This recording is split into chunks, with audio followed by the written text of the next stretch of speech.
Ang malabong paningin ng jumping spider. Ang jumping spider ay may natatanging sistema ng paningin na ginagamit niya para makalkula ang eksaktong distansya na kailangan niyang talunin. Paano niya ito nagagawa? Pag-isipan ito. Para masukat ng jumping spider ang distansya niya sa isang bagay, ginagamit niya ang pambihirang katangian ng kanyang dalawang pangunahing mata, na bawat isa'y may retina na may 4 na layer. Ang berdeng liwanag ay malinaw na nakikita ng isang layer, pero malabo naman ito sa isa pang layer.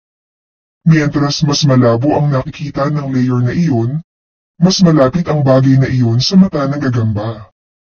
Dahil dito, nakakalkula ng gagamba ang distansyang kailangan niyang talunin para mahuli ang kanyang biktima.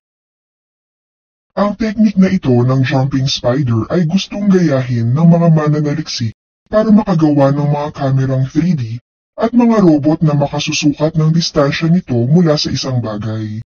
Ang paningin ng jumping spider ay isang napakagandang halimbawa kung paanong ang isang kalahating sentimetrong hayop na may utak na mas maliit pa sa utak ng langaw ay nakakakuha ng masalimuot na impormasyon sa pamamagitan ng kanyang mata at nakakakilos ayon dito.